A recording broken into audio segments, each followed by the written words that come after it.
सास, माँ, बहू और बेटी।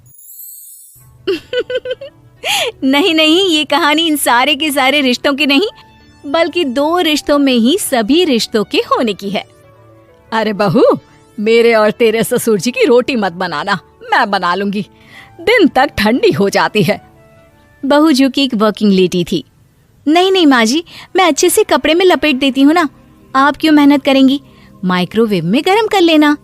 अरे नहीं बहू, मेहनत मत कर, वैसे भी ऑफिस में कम मेहनत होती है क्या, जा रहने दे। लेकिन बहू मानती नहीं, वो सास ससुर की रोटी बना कर ही जाती है।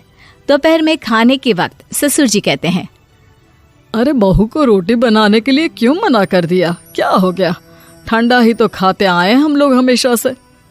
अरे वो क्या है ना, सुबह ऑफिस जाती है, घर का सारा काम करने में वक्त लग जाता है, अरे थकती है वो अलग, तो मैंने सोचा बहाने से ही थोड़ा कम काम करवाऊं। ससुर मुस्कुरा रहे होते हैं। ये तो अच्छा है, बहू को समझना जरूरी है। वक्त बीत रहा था, घर में सब खुश थे कि एक दिन, माँ जी आप शाम को थोड़ा टहलने निकला करें, घर पर रह रहकर हड्डियां जाम होती है, पापा को भी ले जाया करिए, मैं वक्त पर तो आ जाती हूँ। बहू ठीक 5 बजे ऑफिस से घर आ जाती है। फिर चाय नाश्ता बनाकर सास ससुर के साथ बैठती, उन लोगों को सारा दिन का हाल बताती। रात को पति घर आता है। क्या बात है बेटा, ऑफिस से आकर कभी हम लोगों के साथ भी बैठा कर।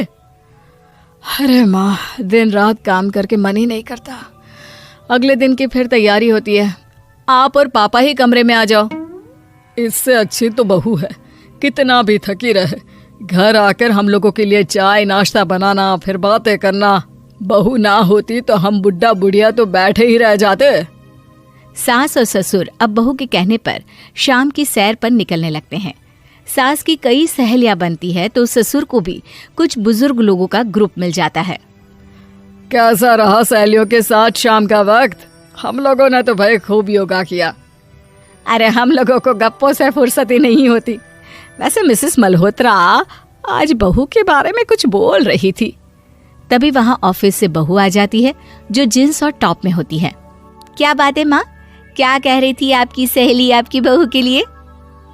सास इस बार बहू को कुछ अलग तरीके से देखती है और उल्टा सवाल ही दाग देती है। क्या कह रही थी वो हटा, ये बता, तेरे ऑफिस में तो मर्द भी काम करते होंगे ना? बहू जो अब तक मजाक कर रही थी वो सीरियस हो जाती है। मर्द होंगे नहीं माँ जी, मर्द ही ज्यादा है, हम 5 ही लड़कियां हैं ऑफिस में। अरे तो अच्छा लगता है क्या ऐसे कपड़े पहनती हो? कल से तुम ना साड़ी पहनकर ऑफिस जाना, और हाँ, शाम का नाश्ता थोड़ा जल्दी बनाया करो, नाश्ता बनाकर बाद में ही ऑफिस के कपड़े चेंज करने जाना। बहू को समझ में नहीं आता कि सास को हो क्या गया है, लेकिन वो कुछ नहीं कहती, सीधे किचन में जाकर चाय नाश्ता बनाती है और सास ससुर को दे देती है। अगले रोज बहू ऑफिस के लिए तैयार होती है तो खूब सुंदर सी साड़ी पहनती है और ऑफिस के लिए निकलने से पहले सास और ससुर के पैर छूती है और निकल जाती है। क्या बात है, आज मेधा के ऑफिस में लग रहा है कोई फंक्शन है। अच्छा, पता नहीं, मुझे तो बताया नहीं, वैसे तो सारी बात करती रहती है। अरे देखा नहीं कैसे साड़ी पहनकर जा रही थी? अरे वो तो मैंने ही बोला है उसे। अरे अच्छा लगता है क्या रोज रोज ऐसे सूट या जींस में जाना? बहू हो, बहू बनकर रहो, और आप भी ना मेधा मेधा मत किया